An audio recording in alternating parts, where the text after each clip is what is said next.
Muy buenas noches para todos, amigos. Aquí empezaremos el primer video de este canal, Filosofía y algo más.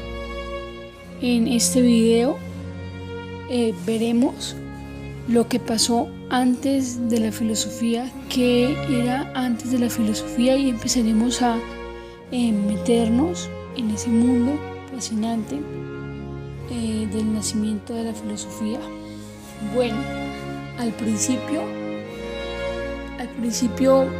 de la historia siempre se trataron de dar explicaciones a los fenómenos que sucedían en el diario vivir. Por ejemplo, podríamos decir que por qué llovía, por qué pasaba tal y tal evento.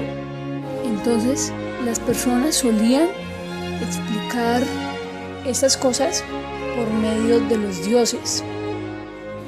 Pero, ¿qué pasa con la filosofía? La filosofía nos da una perspectiva lógica que se puede analizar filosofando. Anteriormente, antes de que existieran los filósofos, había una figura muy común en los pueblos y en las ciudades, que era la figura del sabio. Era esta figura que estaba investida de un aura, por así decirlo, mística o divina, que podía decir, digamos, si se iba a desbordar el río, si iba a llover, qué tiempo era apto para las cosechas. Entonces esta era la figura más cercana al filósofo que existió anteriormente. Hay una gran diferencia entre esa figura y el filósofo, como se habrán podido dar cuenta. El filósofo es una figura que nos invita, o una figura que le da un toque de lógica o transmite sus saberes que ha adquirido a lo largo del tiempo a las demás personas. El sabio tiene una diferencia a diferencia del filósofo. El sabio, la mayoría de las veces, estaba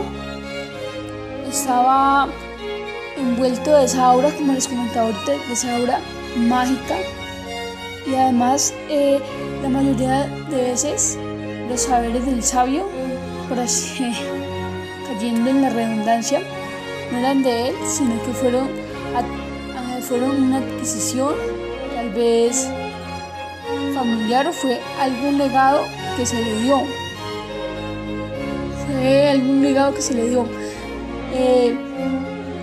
Un vestigio o el primer chispazo, por así decirlo, de la filosofía fue en China, aunque ya en otros países o en otras naciones se estaba tratando de sacar, o se está tratando de avanzar en esa área. Pero lo que pasaba muchas veces es que por las fuertes creencias religiosas no se podía dar ese esplendor que se vio en Grecia. Por ejemplo, anteriormente uno podía dar ciertos mandatos morales. Por ejemplo, si yo te digo, no mates porque está mal, la persona preguntaría que quién lo dice. La persona buscaría una razón. Si yo digo que lo digo yo, no tendría la misma importancia que si digo que lo dice un Dios.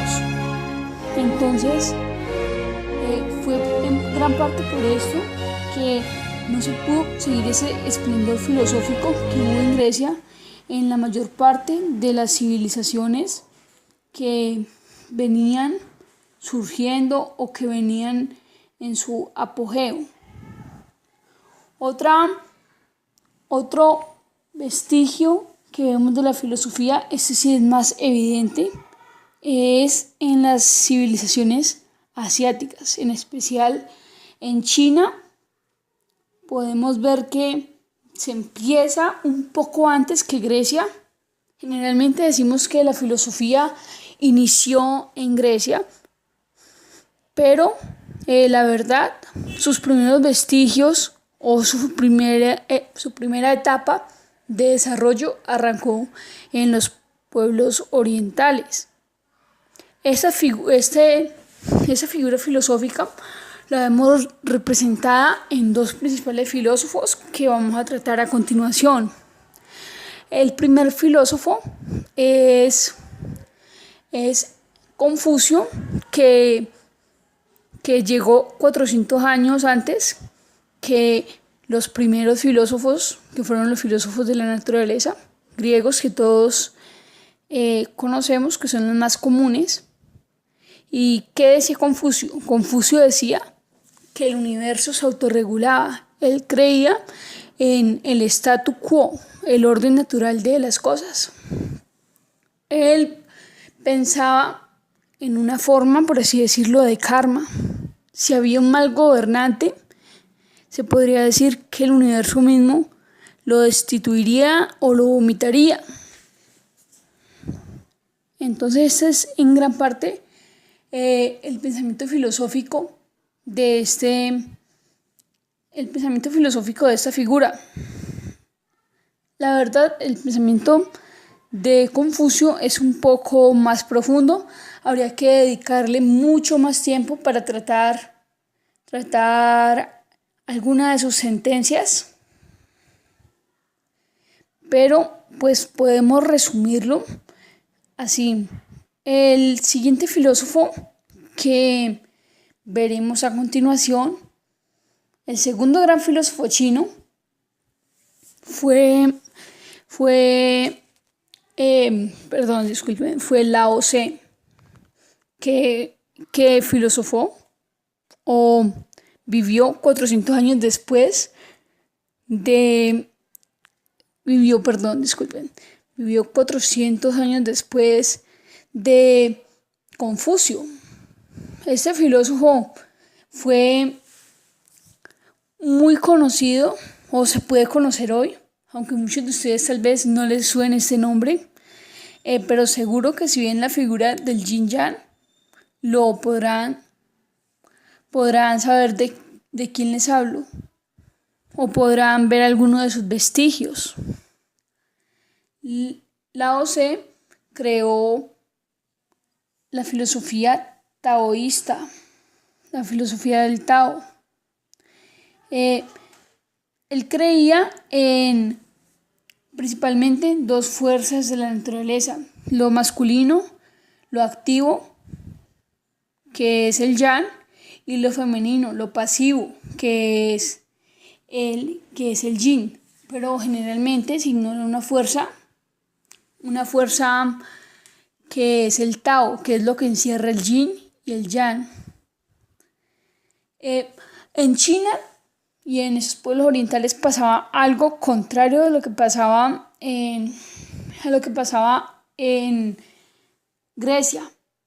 Los griegos decían: piensa, cuestiónate. Y los chinos, en cambio, decían: ¿para qué piensas? ¿Para qué preguntas? Pensaban que ese tipo de preguntas o ese tipo de cuestiones estaban fuera del alcance del ser humano por ser un ser finito. Bueno, espero les haya gustado el video, espero se suscriban y espero le den like. Se despide de ustedes su servidor. Que tengan una muy buena noche.